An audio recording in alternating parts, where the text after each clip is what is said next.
Today we're talking cash flow and giving you a really simple equation to work out exactly the cash flow position of your property.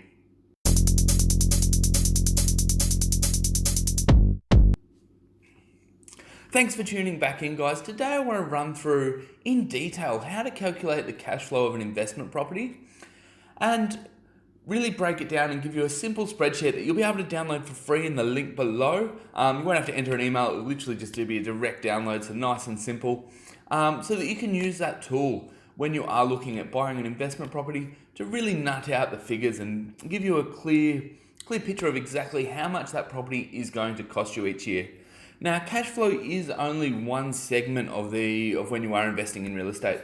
You do want to be looking at things like capital growth, the actual current market value, and it really those other factors. But today we are just focusing on cash flow and giving you a straightforward recipe on how to calculate it to get the best out of your property when you are looking at investing. Okay, we've just jumped into our Excel spreadsheet. Now I want to run through this and really knuckle down into detail. So this spreadsheet, I've already pre-populated it.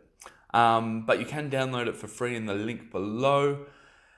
That link, you don't need to enter an email. It's literally direct download. I'm not trying to fish for your information or anything like that. So free spreadsheet. But really, once you do understand these principles on a really fundamental level, it's something you can work out on the back of a napkin essentially, and really work it out quite quickly as to what your cash flow position will be for a property. Now, this is a real life example. This is a property I've currently got for sale up in Cairns. And I just want to quickly run through the numbers on this property.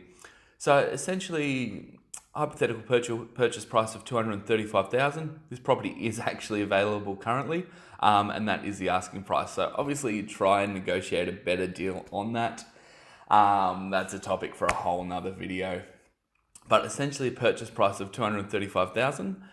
The second section is your acquisition costs. So what I consider your acquisition costs are things like your stamp duty, your solicitor fees, renovations, LMI, that's loan mortgage insurance.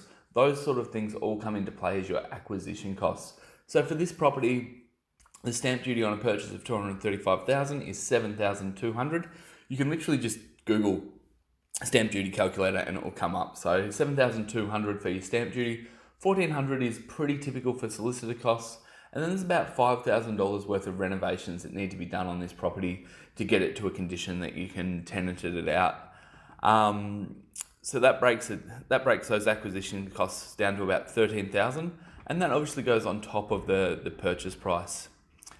Now, for the deposit, I want to just sort of show an example of how you could buy this property with really for the price of a car, and not even a fancy car. So $25,000 deposit, essentially 10% of the acquisition costs, which then brings us our loan amount. So that's how much money you're actually borrowing to buy this property. Down to section 3 is our fixed costs. So these are costs that really are going to stay the same year on year. So your council rates might rise with inflation, your insurance costs might rise over time, but essentially these figures are going to stay much for muchness into the future. So council rates for this one is $2,600. You got your insurance, it's not a unit, so there's no body corporate fees. Water is individually metered for this property, so you can charge it back to the tenant. And then I've just put in a maintenance and allowance of $500 per annum there.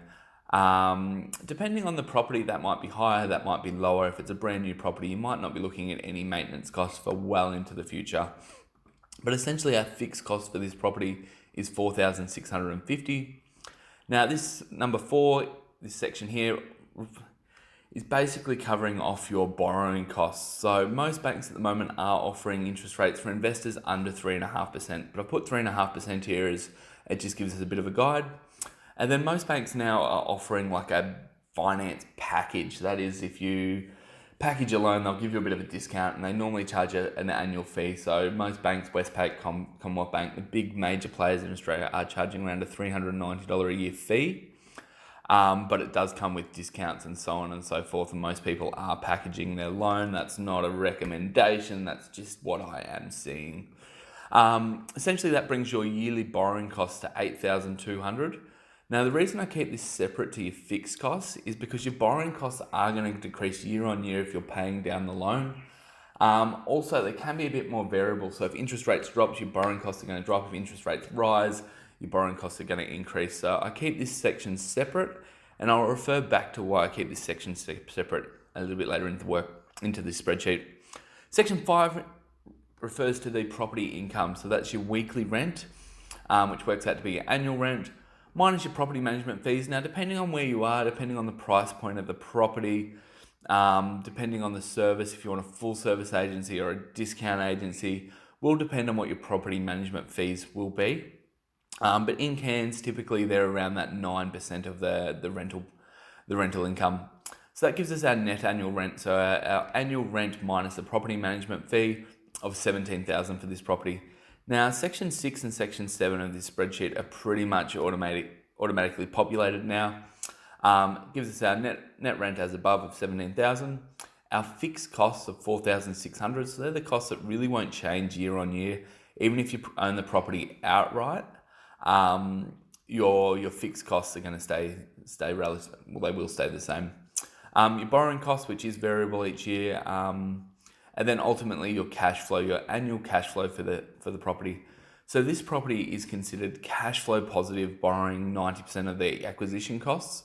And that property, that spits out as a $4,000 cash flow using this example. Now, as you input your own data for the own properties you're looking at, that cash flow is going to drastically change. So depending on how much you're borrowing, depending on the purchase price, depending on the rent, will impact that cash flow.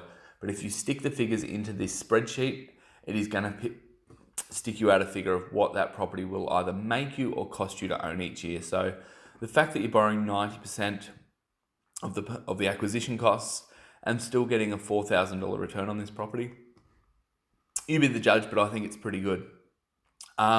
Section 7 just goes into a little bit more detail. Essentially gives you your weekly cash flow. So that's the income each week that this property will generate. Your annual cash flow is repeated again. The gross return, a lot of people, when you're looking at investment magazines, they'll quote a suburb and they'll quote the gross return for that suburb. So they take the median house price, the median rent, and give you a gross return. I really don't like that figure. It doesn't take into account enough variables for me. So really your fixed costs can fluctuate so much. So if you're buying a unit with $15,000 body corporate fees, it might be a really nice penthouse, but essentially it's going to smash your gross return and really not allow that gross return to be a true reflection of the cash flow position of the property. That's where what I like to refer to as the real net return. Now, the real net return is your annual rent minus your fixed costs, and then divided by the actual acquisition cost of the property. Now, that's going to essentially give you the net cash flow of that property if you didn't have a loan on it. Now, I think this is a really true reflection of how good of an investment a property is when you're strictly looking at cash flow. If you're looking at a property and putting down 80% finance and only borrowing 20% of the property, putting down an 80% deposit, it's going to skew what your cash flow position is. Where if you want to compare apples and apples, the best way to do it is to remove your fixed costs from your rent and then divide your rent by the acquisition cost of the property. And that will give you a true net return figure in my mind. So this property, the true net return is 4.98. From this, we know if we can borrow it around 3.5%, the property is heavily cash flow positive. So it breaks it down there, gives you a nice little insight. So that's my spreadsheet. That's how I work out cash flow. That's how I work out the real net return of a property and what the property will actually cost me or make me each week. So there you have it, guys. That's how I calculate cash flow.